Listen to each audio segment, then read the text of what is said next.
Hi folks, the dude here. Today's a very special day for us. It marks the 1 year anniversary of our first YouTube video posting. I actually bought a tumbler, my first tumbler, in I believe late August of 2021. And I realized right away that I wanted to get a vibratory. So I went ahead and got a UV10.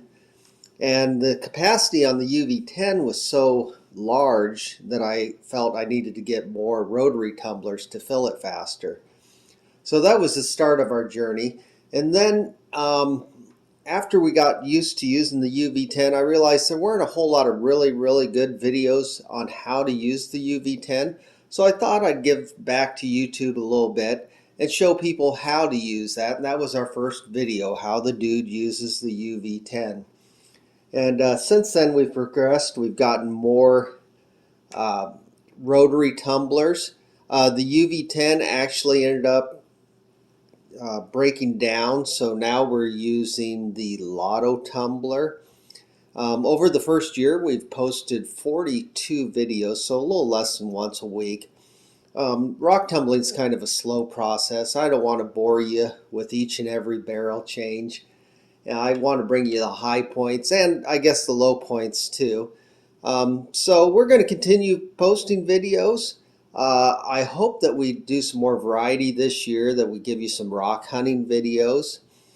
I intend to keep the videos fairly short, 5 or 10 minutes as opposed to a 20-25 minute video, because people have other things to do.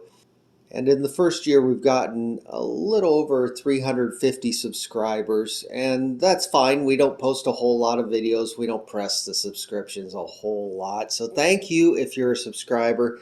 If not, go ahead and subscribe to our channel. We'll be bringing you some more great stuff in the future. What we're looking at today is a batch of repolish. As I said earlier, my UV10 broke down and we got a Lotto tumbler. I was tumbling, while I was polishing in the rotary tumblers for a little bit, but I wasn't really happy with the polish I was getting out of the rotary tumbler, so I went ahead and bought the Lotto tumbler.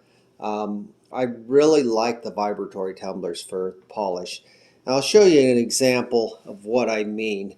This is a rock that I originally polished in the rotary tumbler, and you see that it has a shine. It's just kind of a foggy shine, I guess. So I went ahead and repolished in the rotary tumbler some of my tiger eye, and you see that I got a little better shine out of the rotary the second time. So now that I've got the Lotto, I've repolished again in the Lotto tumbler, and you see that's just a much better shine. You see some little pits in the surface of there because, well, tiger eye tends to do that, but the shine on that is awesome. So these are all rocks that I've repolished.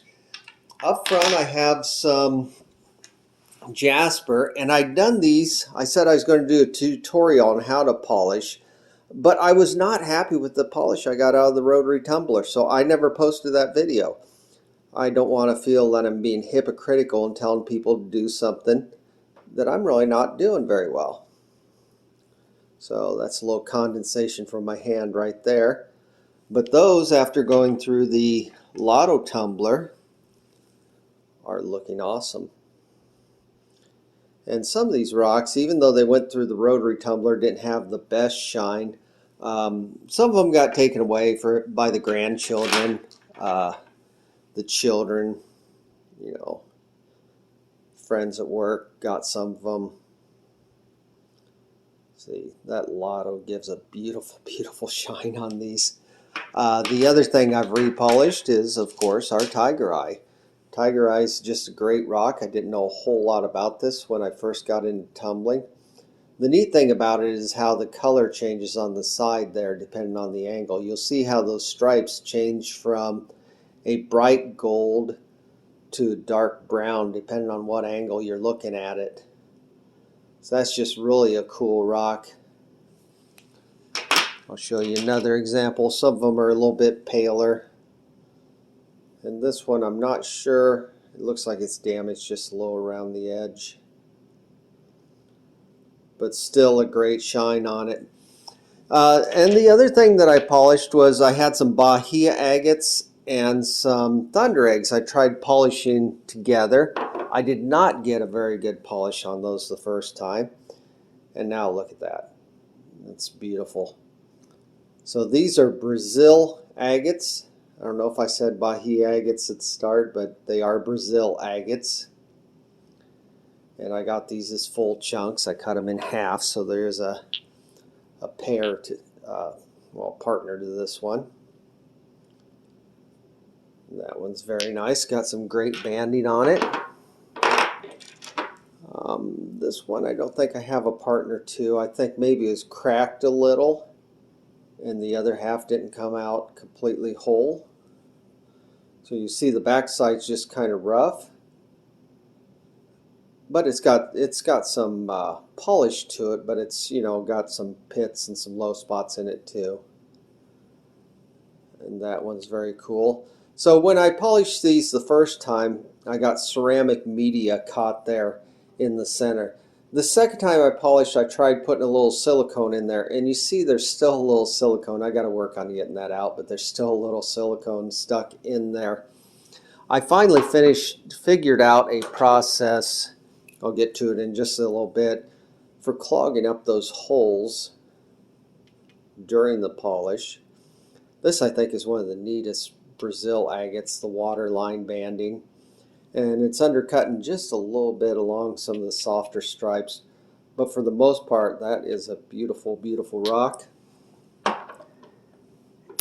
And let's see, I've got one more here that I'll show on the Brazil agates. That one's got some beautiful color. That is a nice specimen. Wonderful shine on it. And then finally, the thunder eggs. And this one, this pair, can you see the mammal in there? Maybe a little skunk.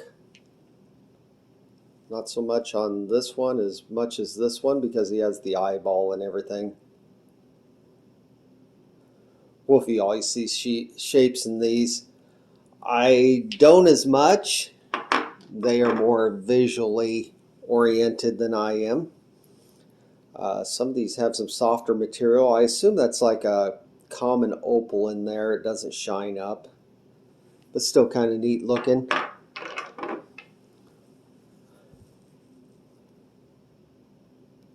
You see some waterline banding in some of these. Oftentimes the thunder eggs will have a star-shaped center, which you see on several of these. Oh, here's a great example of what the star-shaped center looks like. And also that one has some great transparency. You can really see down in there, see different bands, different little inclusions down there inside. Maybe right up there you can see how you can really see down into it. That's a cool piece. And then this is one of my favorites. It's got waterline banding. It's got a cavity, so it's a geode. And on this one, I figured out how to fill that center to keep the media from getting in there. The little ceramic bits will get in there.